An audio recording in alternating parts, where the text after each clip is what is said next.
Na virada do último milênio, as duas maiores fabricantes de aviões do planeta decidiram seguir caminhos opostos.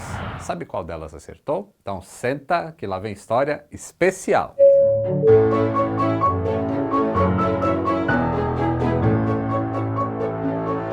Saudações aeronáuticas, tudo bem com vocês? Tudo bem, virada de século já não é pouca coisa, mas quando o ano 2000 se aproximou, era a virada de um século e de um milênio ao mesmo tempo. E com o século 21 e o terceiro milênio batendo a porta, o céu era definitivamente o limite. Fora alguns conflitos localizados, o mundo vivia um momento de relativa paz, ao fim de um século de duas grandes guerras e tensões entre as duas superpotências. E com todo o aprendizado de quase 10 décadas de inovação tecnológica sem precedentes, onde fomos da Maria Fumaça até a Lua, aquele momento pediu uma revolução nos ares. E vamos fechar a nossa série de vídeos da Dinastia 7 com um integrante verdadeiramente revolucionário. Naquele momento, 20 anos atrás, o Concorde ainda voava, mas apenas em duas rotas regulares, entre Nova York e Londres ou Paris. O Boeing 777 e o Airbus A330 dominavam os céus. E o Boeing 747 vinha logo atrás, numa hegemonia de 30 anos como o maior avião comercial de passageiros do planeta. Com as boas vendas do 777, que a gente falou há 10 episódios atrás aqui, ó, 777, e com a desaceleração das vendas do seu quadrimotor,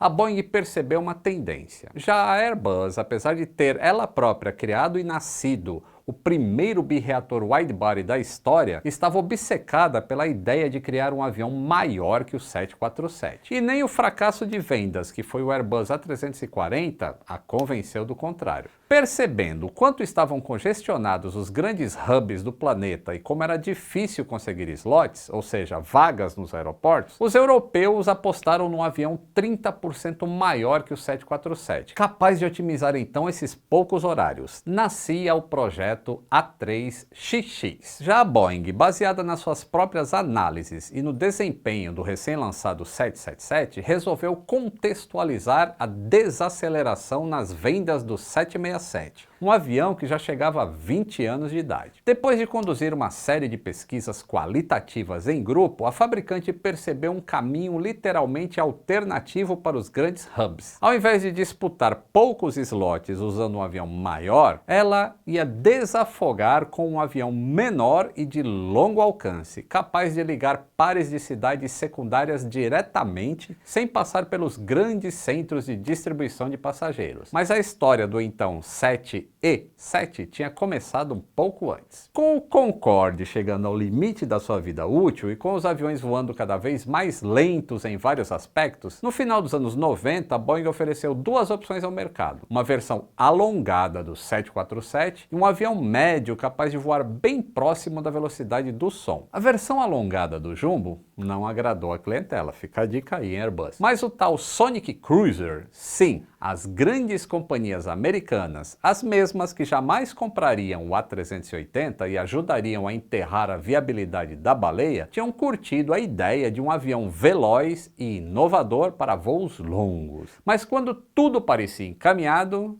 veio o 11 de setembro. E com uma queda no tráfego de passageiros que só seria eclipsada 19 anos depois com a pandemia, as companhias americanas não tinham mais bala na agulha para inventar moda. E o foco da Boeing mudou de velocidade para eficiência. Todas as pesquisas de materiais e aerodinâmica que vinham sendo feitas por Seattle foram redirecionadas. E em 2003, com um orçamento inicial ali de 7 bilhões de dólares, bem mais enxuto que o do 777, o programa 7E7 foi anunciado ao mundo. No começo, dizia-se que o E seria de eficiência, economia, environmental friendly, todas as características que o avião acabaria mesmo tendo, mas no fim das contas, o E ficou para 8. Nascia o 787, cujo nome, aprovado com 500 mil de votos entre os próprios funcionários, acabou sendo Dreamliner. A Boeing tinha a tradição de apelidar os seus aviões desde longa data, mas recentemente poucos tinham pegado. Ninguém chama o 77200LR de Worldliner, chama? Mas esse pegou. E o avião de linha aérea dos sonhos rapidamente virou o queridinho das companhias. A primeira cliente, All Nippon Airways, anunciou em abril de 2004 a encomenda de 50 unidades, e elas seriam entregues a partir de 2008. E não era à toa que uma encomenda tão expressiva vinha de lá. Nada menos do que as asas do Dreamliner seriam fabricadas no Japão. Aliás, seria a primeira vez, não sem arrependimentos, que a Boeing contaria com uma fabricação realmente global. Os aviões seriam montados e finalizados em Everett, que é o noroeste dos Estados Unidos. Mas muitas de suas peças viriam de vários países, como o estabilizador horizontal da Itália, o cabeamento da França, as portas de carga da Suécia, os softwares da Índia e partes da fuselagem da Coreia. Isso ia diminuir muito o estoque de peças na própria fábrica e, teoricamente, ia agilizar a montagem final, que cairia para apenas 3 dias. Porém, com muitos dos fornecedores tendo dificuldades para entregar as peças no prazo e também na qualidade, levou anos até o sistema ficar realmente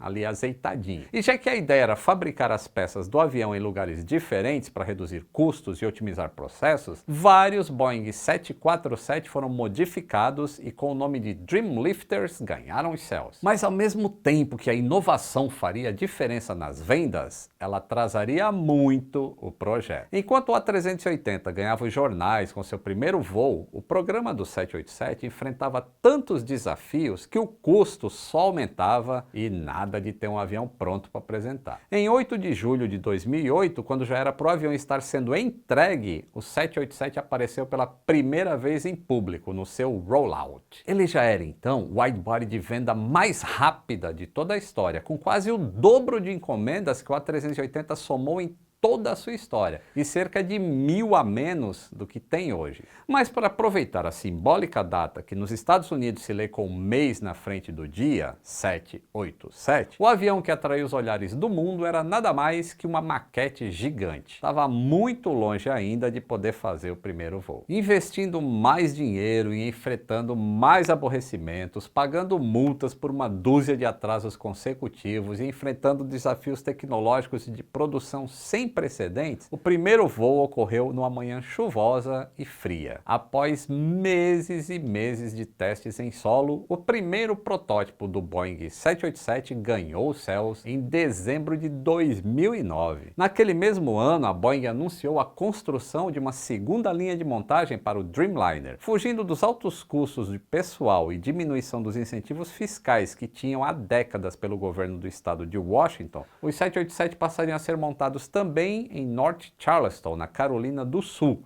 do outro lado do país. Mas ainda faltava bastante para essa novela começar e acabar. O programa de certificação era exigente. 6 aeronaves, 4 com motores Rolls-Royce Trent 1000 e 2 com motores GEnx 1B. Em 24 de março de 2010, depois de passar por testes em solo que levavam a estrutura do avião ao limite, os demais protótipos foram autorizados a serem testados em voo dentro de todo o envelope do projeto. Dias depois, as asas de um dos protótipos foram levadas a 150% da carga que deveriam suportar e flexionadas. 7,6 metros para cima. Pela primeira vez, o teste não conseguiu levar as asas de um novo avião até o ponto de falha. O 787 começava a entregar muito mais do que a certificação convencional exigia. Era o nascimento de uma nova geração de aeronaves, os Heavy Plastics. Materiais compósitos, que são de certa maneira um tipo de plástico, já eram utilizados há muitos anos em peças específicas dos aviões de todas as fabricantes. Mas nunca ninguém tinha tentado fazer um avião praticamente inteiro desse material, um avião comercial, né? Então a Boeing precisava aprender tudo do zero. Como o slogan mesmo da companhia diz, Forever New Frontiers. As vantagens eram óbvias. A aeronave seria mais leve e mais resistente. Mas e os riscos? Como lidar com danos comuns na operação diária, como relâmpagos, pequenas batidas no atendimento do avião em solo? Como inspecionar e consertar esses danos? Como é que a fuselagem ia reagir a um acidente de maiores proporções? Onde ela ia se partir? A pesquisa foi tão extensa e minuciosa que não apenas os protótipos acabaram indo parar em museus pelo mundo todo, de tanto que foram abusados, como um deles foi totalmente desmontado para que se pudesse entender as implicações dessa verdadeira revolução de materiais na construção de grandes aeronaves. Mas enquanto fazia testes de operação em aeroportos altos como La Paz, de frio intenso numa base aérea na Flórida e com ventos fortes como Keflavik, outros sistemas inovadores do 787 enfrentavam problemas de fumaça a bordo, que causou um pouso de emergência e groundeou toda a frota por meses durante a certificação, a questões com os softwares que orquestravam o cérebro do avião comercial mais avançado do mundo. Em julho de 2010, o Dreamliner fez sua estreia em shows aéreos, na primeira aparição em Farnborough, no Reino Unido. Só que ainda estava longe de resolver todos os problemas com o projeto. E aí mais atrasos aconteciam e as companhias aéreas já estavam de saco cheio com a Boeing. Finalmente, em julho de 2011, um dos protótipos foi para o Japão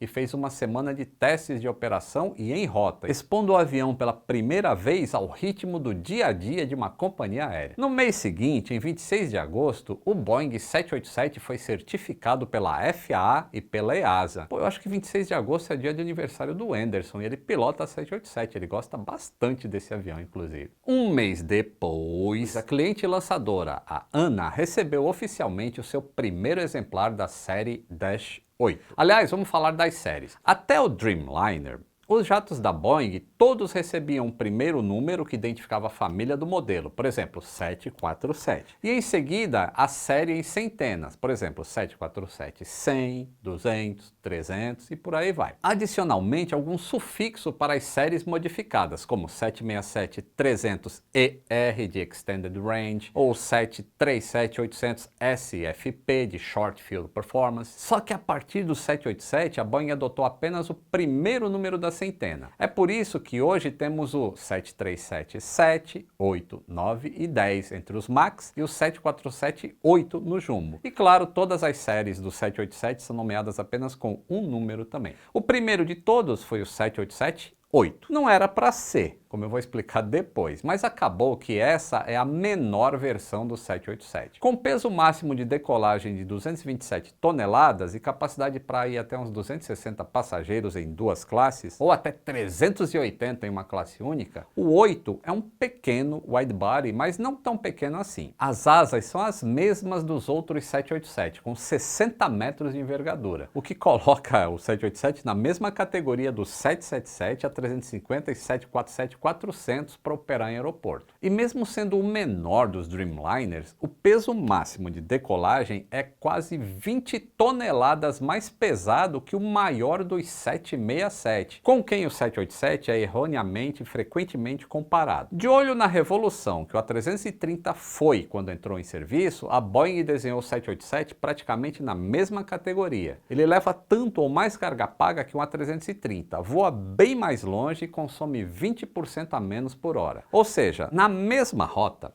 uma frota de 5 787 gasta o mesmo que uma frota de 4 A330. Algumas diferenças básicas do 787-8 para os outros 787 é que ele tem o trem de pouso principal ligeiramente menor e também é feito de material compósito, ao contrário dos outros, que já usam um trem de pouso mais convencional, usando aço e titânio. Ele é um pouco menos potente, tem ali 69 mil libras de empuxo por motor e o alcance vai a 13.620 km. Aliás, na categoria, ele detém o recorde de distância e volta ao mundo. O sexto protótipo com motores GE foi de Boeing Field até Dhaka, em Bangladesh, indo pelo leste, a favor do vento, cobrindo 19.830 quilômetros, 3.000 quilômetros a mais que o recorde anterior do A330. E voltando até Seattle pelo outro lado, fazendo a volta ao mundo em 42 horas e 27 minutos. Volta ao mundo. Ou seja, mais de 21 horas em cada perna. É mole. E no começo desse ano, o recorde já em serviço foi batido de novo no voo entre Seul, na Coreia do Sul, e Buenos Aires, na Argentina, em um 787-8 de uma companhia suíça de fretamento. 20 horas e 19 minutos, cobrindo exatamente metade do globo e chegando com 1h30 de reserva de combustível. É o mais longe que você pode estar de qualquer outro lugar lugar do planeta. Mas quer saber? O traço 8 nem é o que vende mais, nem o que voa mais longe. Considerada a variante definitiva do Dreamliner, o traço 9 leva 20 toneladas a mais e ele, com a casa cheia, chega aos 14.140 km de distância, usando os dois motores de até 75.000 libras de empuxo cada um. Para contextualizar, num voo do Oriente Médio para São Paulo, um 787-9 gastaria cerca de 10 toneladas a menos que um A350-900, levando a mesma carga paga. A capacidade, aliada ao alcance e eficiência, fez do Dash 9 um campeão de vendas, com quase o dobro de pedidos do Dash 8. Além do trem de pouso mais robusto e do comprimento maior, ele tem aí quase 63 metros, o 787-9 também possui um sistema do qual já explicamos detalhadamente aqui no canal, no EP 521, que é o Hybrid Laminar Flow Control, uma tecnologia genial que mantém a camada de ar, a camada limite de ar presa no estabilizador vertical do avião por mais tempo. Isso reduz o consumo em até 1%. Isso daria mais ou menos 1 tonelada por tanque cheio. Afinal, o tanque de 787 leva até cerca de 100 toneladas de combustível. E a gente fala cerca de porque a densidade do combustível e, portanto, o volume que ele ocupa varia conforme as condições atmosféricas. Então, nem sempre dá para colocar todo o peso que daria, porque o volume acaba limitando o espaço. E mesmo em tempos de pandemia, e apesar da total falta de vocação para ser um avião cargueiro, o 787-9 está fazendo bonito. Com capacidade de carga de até 60 toneladas, mesmo limitado frequentemente pelo volume, é um dos modelos mais populares nos grandes hubs cargueiros do planeta atualmente. A Virgin Atlantic, por exemplo, manda os seus para a Noruega para buscar salmão. No mês de março, quando a pandemia completou um ano, 80% da frota de Boeing 787 estava em operação no mundo. Boa parte deles levando só carga. Outro destaque é a quantidade de traços 9 nas rotas mais longas do planeta. 4 das 10 rotas mais longas são feitas pelo 787-9. E das que não são, a maioria é por versões modificadas de longo alcance, como o A350-900 ULR ou o Boeing 777-200LR. Mas se tem aviões com tanques extras, o único 787 que você nunca viu tinha um tanque a menos. Pois é, o mercado japonês frequentemente pede aviões customizados para suas características únicas de alta densidade e curta distância. E é justamente isso que o 787-3 era, um 787 com a fuselagem do 8, mas a envergadura menor, com aletas na ponta das asas e sem o tanque central, com peso máximo de decolagem de 165 toneladas e um alcance semelhante a um 737 ou A320. Com o atraso que o programa teve e a flexibilidade óbvia do traço 8, todos os 43 pedidos do traço 3 foram convertidos para traço 8 e o desenvolvimento do traço 9, que a gente acabou de falar. E por fim, tem a maior e mais imponente versão do 787. Embora todo mundo ache o traço 9 mais bonito, o enorme 787-10 chama a atenção. Ele tem um comprimento de 68 metros e é apenas 6 metros mais curto que um 777-300ER. Mas com o mesmo tanque de combustível dos outros 787, ele acaba tendo um alcance menor pelo peso extra que ele tem que levar. Então ele faz aí uns 2.000 km a menos que o traço 9. Só que isso é mais do que suficiente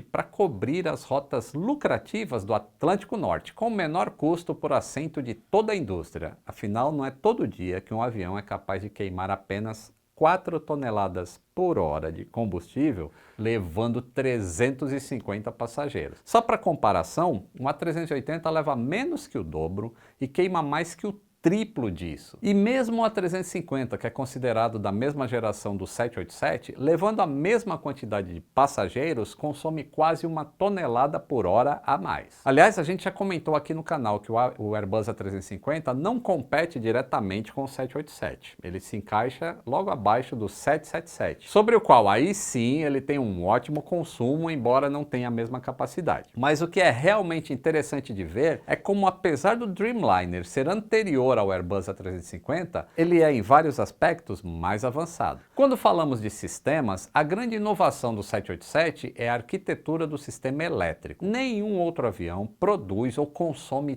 tanta eletricidade, 1,45 megawatts, o que dá 5 vezes mais do que qualquer outro avião convencional. Ele usa tanta eletricidade porque vários dos sistemas que em outros aviões seriam movidos pneumático ou hidraulicamente, nos 787 são elétricos. Os freios, por exemplo, são elétricos. O sistema de antigelo nas asas, elétrico. O sistema de partida do motor, elétrico. E principalmente a pressurização do avião. Ao invés de tirar o ar do motor para dentro da cabine, como todos os outros aviões comerciais que você já entrou fazem, o 787 aspira o ar de fora do avião diretamente e aí pressuriza com compressores que são elétricos e aí joga isso para a cabine. E apenas um desses 4 compressores de ar elétricos que fazem parte do sistema é capaz de manter a cabine pressurizada. Haja redundância, hein? Mas por que a Boeing escolheu um caminho tão diferente de todos os outros fabricantes e até do que ela mesma tinha feito até então? Eficiência. Quando ela transferiu todos esses sistemas de fontes pneumáticas e hidráulicas, foi possível deixar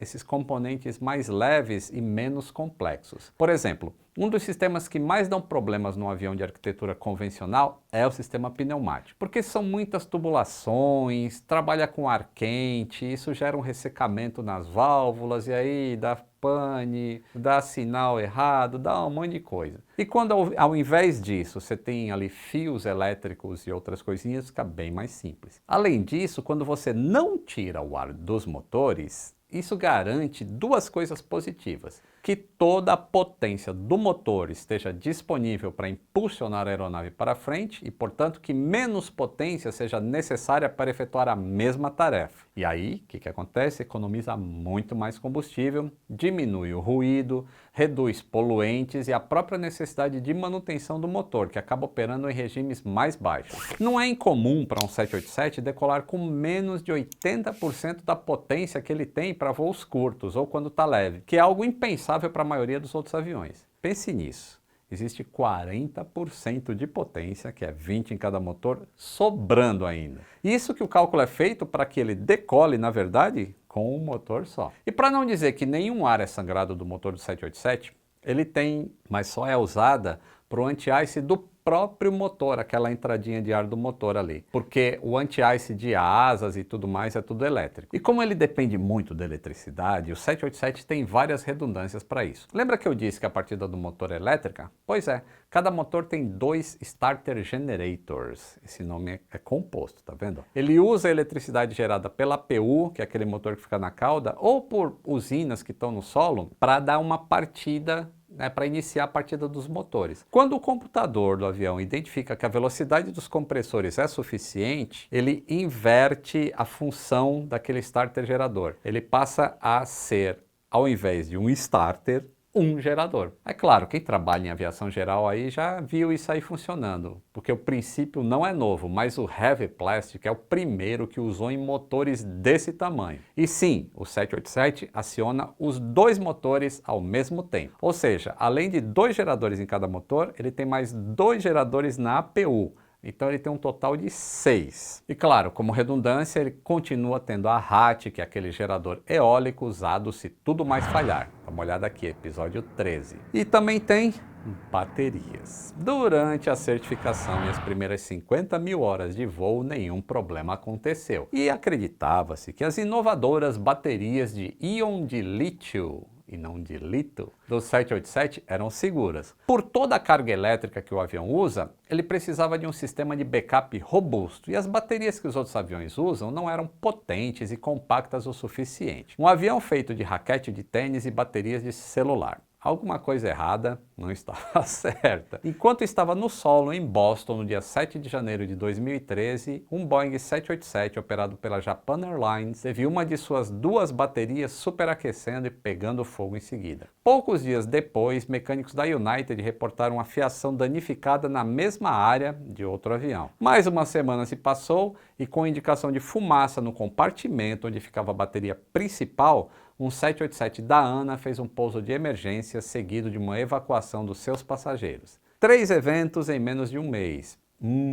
As japonesas saíram na frente e pararam toda a frota de 787 até que a coisa fosse esclarecida. E a FAA ratificou a decisão naquele mesmo dia. O NTSB, que é equivalente ao CENIPA, começou a investigar e descobriu que o processo de certificação da FAA simplesmente não tinha acompanhado a evolução das baterias. E com isso a análise de risco tinha sido insuficiente tanto pelo órgão regulador quanto pelo fabricante. As baterias que eram produzidas no Japão passaram por um processo rigoroso de redesenho e o próprio avião ganhou maneiras de isolar as baterias em caso de superaquecimento e expelir de maneira segura os gases dessa queima. Nesse meio tempo, o 787 ficou proibido de voar por 3 meses. Foi o primeiro groundeamento de um avião americano de grande porte desde o DC-10 em 1979. Mas por fim deu resultado, as baterias se tornaram muito mais estáveis, com raríssimos casos de problemas desde que foram consertadas. E o sistema de isolamento funciona. Mesmo que se percam a bateria, os demais sistemas do avião funcionam normalmente. Um outro ponto que o 787 foi muito inovador foi no sistema de dados. Com 2 gabinetes potentes de processadores e dezenas de outros módulos menores espalhados pelo avião todo, ela é uma verdadeira fábrica de dados, que são analisados e monitorados automaticamente o tempo todo. Todos os testes que em outros aviões os pilotos ou a manutenção teriam que fazer, no 787 são feitos pelo próprio avião. Se ele achar que alguma coisa não está funcionando, ele já avisa. E sabe os circuit breakers, que são esses disjuntores que tem em todo avião? Então, na cabine do 787 você não encontra nenhum. Até eles são eletrônicos. Os únicos físicos que tem são para manutenção, fica na parte de baixo do avião. Por todas essas coisas boas, mas também ruins, que essa eletrônica toda traz, muitos pilotos dizem que o 787 é o Airbus da Boeing. Com 35 toneladas de polímero reforçado de fibra de carbono, o que equivale a 80% do volume total da aeronave, o 787 é sem dúvida uma revolução na maneira de se fabricar aviões. Algo que apenas a mais experiente das fabricantes foi capaz de fazer antes de todo mundo. Numa dinastia que começou lá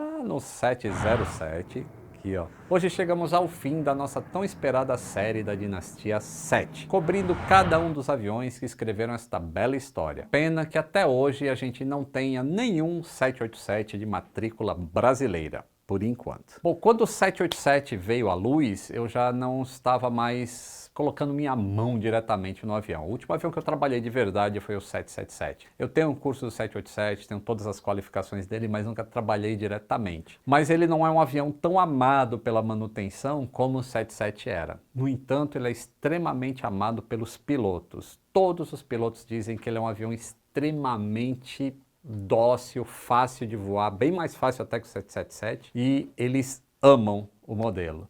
Então, para contar toda essa história sobre o modelo, eu tive a ajuda de um piloto de 787, tá bom? Espero que vocês tenham gostado deste último capítulo da dinastia dos aviões da Boeing. Em breve teremos a dinastia dos aviões da Airbus. Um grande abraço e até o próximo voo!